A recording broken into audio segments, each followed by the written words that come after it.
अपने सभी आदरणीय और प्रिय श्रोताओं को मेरा नमस्कार, प्रणाम और जय श्री कृष्णा। आज सबसे पहले एक मेरी छोटी सी रिक्वेस्ट है आप सभी से कि आप मेरे वीडियोस को लाइक और शेयर जरूर किया कीजिए और यदि समय मिले तो कुछ कमेंट्स भी लिख दिया करिए। और हाँ, यदि अभी तक आपने मेरी YouTube चैनल को सब्सक्राइब नहीं किया है तो प्लीज आज कर लीजिए। तो लीजिए, प्रस्तुत है डायरी के पन्नों का तीसरा संस्मरण, जिसका शीर्षक है कुछ रंग ब्याह के। ब्याह मतलब शादी के। सुबह के 11 बज रहे थे। घर की घंटी बजी। अम्मा की 8 सहेलियां पहुंच भी गई थी। कल बुआ ने सभी को आने का न्योता जो दिया था। एक मन गेहूं बीनना था आज। सबने मिलकर गेहूं बीना। गुसलखाने में पानी से भरी बाल्टियों में गेहूं को डालकर धोया और फिर खटिया पर चादर डालकर सूखने रख दिया। सूखने के बाद उसको चक्की पर आटा बनाने के लिए पीसने भेजना था। बाजार का पिसा पिसाया आटा तब कोई नहीं खाता था और हर घर में यही चलन था। शाम को ढेरों मटर यूं ही बतियाते हुए छील डाली थी सभी सखियों ने। शादी के घर में मटर बहुत लगती है। लगभग 1 मन मटर तो लग ही जाती है, क्योंकि सब्जी में मटर आलू, सूखी मटर, मटर पनीर और मटर मखाने तो बनेंगे ही। साथ ही मटर कचौड़ी और छोटे छोटे मटर समोसा नाश्ते के लिए ना बने, ऐसा तो कभी होता ही नहीं था। उसके बाद सबको चाय नाश्ता कराकर ही अम्मा घर भेजा करती थी और काम का ये सिलसिला पूरे शादी के दिन तक रोजाना अनवरत बिना रोक टोक के ऐसे ही चला था। रोज रात को खाने से निमटकर फिर दोबारा सारी सहेलियां आ जाया करती थी।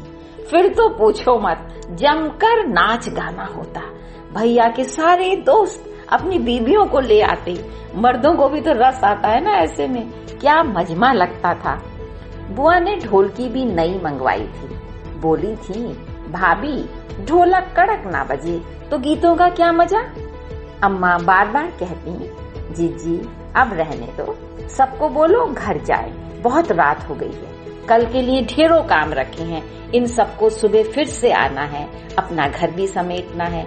लेकिन कोई सुने तब ना, सब उन्हें चुप करके बैठा दिया करते थे। जब तक एक एक जना बनने का गीत ना गा ले और बारी बारी से नाच ना ले, कोई हिलता ही नहीं था। घड़ी की तरफ तो कोई देखता ही नहीं था। अगले 2 दिनों में तो पिछले 2 दिनों में सारे रिश्तेदार पहुंच गए थे। बिजनौर वाली उमा बुआ, मिथिलेश चाची और विनोद मामा ही कल पहुंचने वाले थे। छोटे भैया ने बताया था, क्योंकि स्टेशन से सबको लेने जाने की जिम्मेदारी पिताजी ने उन्हें दी हुई थी। प्रभा मौसी और आशा मौसी की जोड़ी बहुत फेमस थी। हर शादी में दोनों साथ आती और साथ ही जाया करती। दोनों बरेली की जो थी, और हाँ, एक ही घर में ब्याही थी। बड़ी मौसी की शादी में ही नैन मटक्का हो गया था छोटी मौसी का, मगर खुश हैं दोनों। बस मुरादाबाद वाले जमाई से सभी डरते हैं। कब किस बात पर गुस्सा होकर जीजी को लेकर चल दें, कुछ पता नहीं। उनका ध्यान बस ताऊ जी ही रखते और सबको कह दिया गया था कि कोई उनसे फालतू की बात नहीं करेगा और वो जो कहेंगे उनकी हर बात को माना जाएगा। क्या मजे थे उनके। अमरोहा वाले बड़े मामा प्रिंसिपल थे, बड़े रौबीले। उनसे भी सब बचकर ही रहा करते थे। घर में इस समय लड़के लड़कियों की जमात भी खासी थी। पूरे 18 थे, मगर काम का कोई नहीं था। सारा दिन बाजारों के चक्कर, फैशन परस्ती, घूमना फिरना और हंसी मजाक से उन्हें फुर्सत ही नहीं थी। सारे बारात में जाने को तैयार बैठे थे और रोज बाजार से सामान खरीदते रहते थे कि हमें बारात में जाना है तो ये चाहिए, आज ये लाना है, कल वो लाना है। वैसे असली रौनक घर में, शादी के घर में बच्चों से ही होती है, तो उन्हीं से ज्यादा रौनक थी। दादी माँ तो मूढ़ा डाले नेक के काम ही गिनाती रहती सारा दिन। अरे बहू, पूजा का मुहूर्त ना निकल जाए, देखो पंडित जी अभी तक ना पहुंचे हैं, जल्दी बुलवा लो उन्हें। और हाँ, उस दिन चने की दाल भिगा देना समय रहते। गुड़चड़ी में घोड़ी को भीगी दाल खिलाई जाती है, बड़ा नेक काम है ये, बड़ा शगुन का काम है। और देखो दूध पिलाई और काजल की रस्म जरूर होगी। बान का और हलत का सामान मंगा लिया रामकिशोर की बहू सबसे पहले तो तुम दरवाजों पर और देहरी पर सतिये बना लो और आम की बंदरवार टांग लो। ये सब बड़ा नेक काम होता है, इससे कोई घर में कमी बेशी नहीं होने पाती, सारा काम अच्छे से निमट जाता है। इन आवाजों से घर गूंजता रहता था पूरा समय। हलवाइयों की जिम्मेदारी तो खुद ताऊजी ने ही ले ली थी। हर शादी में ये ड्यूटी उनको ही मिलती। और भंडारे की चाबी, भंडारा कहते हैं उस जगह को जहाँ पर हलवाई जो भी मिठाई और नमकीन बनाता है उसको रखा जाता था। तो भंडारे की चाबी मृदुला मामी के पास हुआ करती थी। मृदुला मामी के किस्से कहानियों में ताऊ जी को भी बड़ा मजा आया करता था, लेकिन सबसे ज्यादा मजेदार थे सुशील भैया और उनके एक दोस्त विनोद भैया। दोनों बड़े मस्त मौला और बिंदास थे। शादी तो अभी हुई नहीं थी। हर लड़की की चोटी पकड़कर उन्हें घुमाया करते। रात को रोजाना लड़की बनकर ऐसा नाच नाचते थे कि हंसते हंसते सबके पेट दुखने लगते। भैया ने भी घर के सामने वाली मौसी के घर के सारे कमरे ले लिए थे। उन्होंने भी बड़ी खुशी खुशी दे दिए थे कि हाँ, जो भी रिश्तेदार आए हमारे घर उन्हें ठहरा देना। अब सभी लोग वहां रहा करते थे, तो पूरा दिन आना जाना लगा रहता था। घर में डेकोरेशन के लिए झंडियां बनाने का काम था, जो बच्चों को ही हमेशा मिलता था।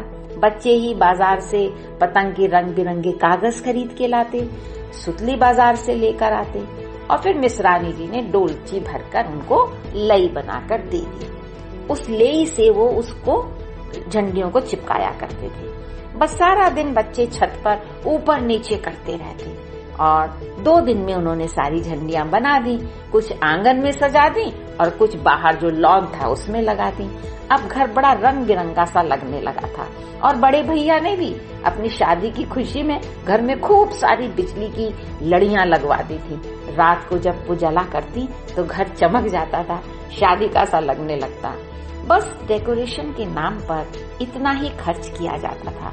आज की तरह फूलों से भरकर डेकोरेशन बहुत कम घरों में की जाती थी। पिताजी बला के ईमानदार थे, इसलिए घर में पैसा बरसता न था, पर अभाव में भी प्रभाव था। सादगी और अपनापन भरपूर था। इस तरह से अब घर में शादी की रौनक का शबाब अपने पूरे रंग में आ चुका था। इस बार दूर दराज के रिश्तेदारों ने भी दस्तक दी थी। मेहमान भी तभी आते हैं जब बुलाने वाले के घर में बरकत और दिल में मोहब्बत हो। भट्टी से आती खानों की महक, रंग बिरंगे कीमती कपड़ों की चमक, चूड़ियों की खनखन, पायलों की छनन छनन और बच्चों की खिलखिलाती हंसी, मथुरा वृंदावन की मीठी सी बोली और ढोलक की थाप पर बजते घुंघरू और नाचती हुई बहन भाभियां मामियां और सखियां, देवर भाभी की मीठी तकरार तो कहीं जीजा साली की नोक झोंक। यही नहीं, दादी ताई चाची बुआ भाभी मौसी मामी जीजी जीजा के अनवरत संबोधन और रीति रिवाजों की लंबी फहरिस्त सभी ने घर का माहौल खुशनुमा बनाया हुआ था। दोस्तों, ये रिश्ते भी न जाने कौन से ताने बानों से बुने होते थे कि इनकी कसक बरसों तक बनी रहती। ऐसा भी नहीं था कि ये रिश्ते उलझते ना हो, उलझते थे, पर उलझकर सुलझ भी जाया करते थे, क्योंकि मोहब्बत के रेशमी धागों से बंधे होते थे। तेरा और मेरा तो कुछ होता ही नहीं था। ऐसी होती थी पहले घरों में शादी की रौनक और रिश्तों की नमकीनियत। आज के लिए बस इतना ही। जल्दी ही मिलेंगे चौथे संस्मरण के साथ। तब तक के लिए नमस्कार और धन्यवाद।